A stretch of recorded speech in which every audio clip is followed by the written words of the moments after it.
Hello students, खैर मक़दम है आप सभी का आपके अपने यूट्यूब चैनल स्टडी विद एहसान पर।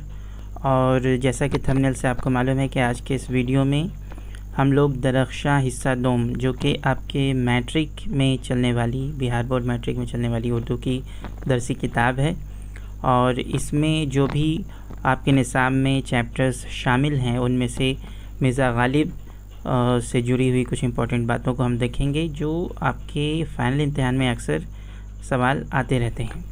तो सबसे पहले मुख्तसर तरीन सवालों में पहला सवाल जो आपके स्क्रीन पर है, सवाल नंबर 1, गालिब की सने पैदाइश क्या है। जी हाँ, गालिब की सने पैदाइश क्या है। अक्सर ये ऑब्जेक्टिव या सब्जेक्टिव फॉर्म में आपके इम्तिहान फ़ाइनल इम्तिहान के पर्चे में देखने को मिलता है।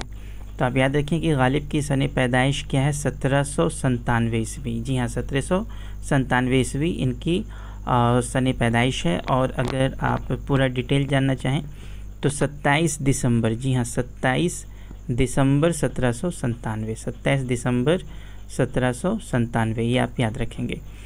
तो यहाँ पर आपको बस साल दिया गया है कि 1797 है, लेकिन मैंने आपको पूरा बता दिया कि 27 दिसंबर 1797 है।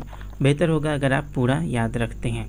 उसके बाद फिर आपका सवाल नंबर 2 आपके स्क्रीन पर आपके सामने कि मिर्ज़ा गालिब कहाँ पैदा हुए। जी हाँ, मिर्ज़ा गालिब कहाँ पैदा हुए। तो जवाब आप देखिए कि मिर्ज़ा गालिब अपने नानिहाल आगरे में पैदा हुए। जी हाँ, मिर्ज़ा गालिब कहाँ पैदा हुए, अपने नानिहाल आगरे में पैदा हुए थे। और इनका इंतकाल कहाँ हुआ था, दिल्ली में।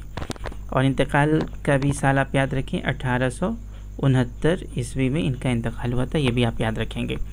उसके बाद फिर सवाल नंबर 3 आपके सामने है। कुछ एक्स्ट्रा इन्फॉर्मेशन भी मैं आपको बताता रहूँगा इस सवाल और जवाब के अलावा भी, ताकि आपकी जानकारी, आपके इल्म में मज़ीद इजाफ़ा हो और आप उसका फ़ायदा उठा सकें।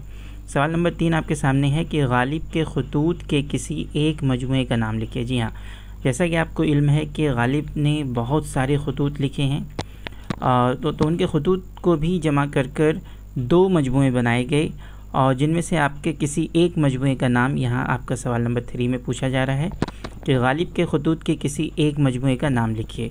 तो जवाब के तौर पर आप देख सकते हैं कि उनके खतूत के एक मजमूए का नाम अवध हिंदी है। जी हाँ, अवध हिंदी।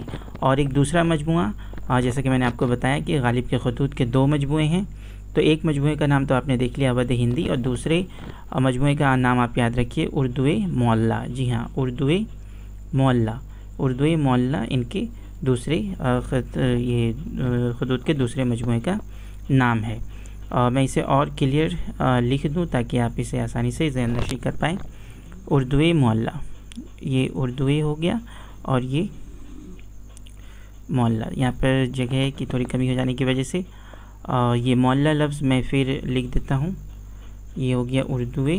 और चलिए मैं थोड़ा ज़्यादा स्पेस ले लूँ ताकि मैं लिख पाऊँ। तो उर्दू मोहल्ला आप कुछ इस तरह से लिखेंगे, उर्दू मोहल्ला। बहुत सारी बुक में मोहल्ला को इस तरह भी लिखा है, तो दोनों तरीका सही है लिखने का, आप याद रखेंगे। तो गालिब के खतूत के 2 मजमूए आपने देखा, एक का नाम अवध हिंदी और दूसरे का नाम मैंने आपको बता दिया, उर्दू मोहल्ला। तो मोहल्ला इस तरह भी लिखते हैं और इस तरह भी लिखते हैं, दोनों तरीका राइज है और दोनों सही है। उसके बाद फिर आपका सवाल नंबर 4 आपके सामने कि गालिब ने कितने खतूत लिखे। जी हाँ, गालिब ने कितने खतूत लिखे। जैसे कि मैंने आपको बताया कि बहुत सारे खतूत उन्होंने लिखे हैं, और तमाम खतूत को जमा कर 2 मजमूआ बनाया गया है। दोनों मजमूए का नाम भी आपको याद रखना बहुत ज़रूरी है, अक्सर पूछा जाता है। तो पहला हो गया अवध हिंदी और दूसरा उर्दू मोहल्ला। अब जब सवाल है कि कितने खतूत लिखे, तो इसका जवाब देखिए, गालिब ने तकरीबन 900 खतूत लिखे। 900 खतूत, ये कोई छोटी तादाद नहीं है, बहुत बड़ी तादाद है। और गालिब ने ही क्या किया था, मरासले को मुकालमा बना दिया था, ये भी आप याद रखेंगे। मैट्रिक में अक्सर पूछा जाता है और दूसरे इम्तिहानात में भी ऐसे सवाल आते हैं।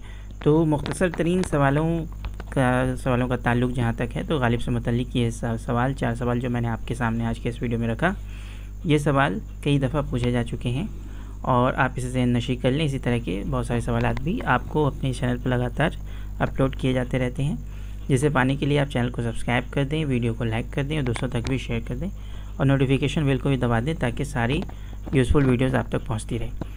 तो आज के इस वीडियो में स्टूडेंट्स बस इतना ही। फिर मिलेंगे नए वीडियो में नए सवालात के साथ, तब तक के लिए इजाज़त दीजिए। शुक्रिया।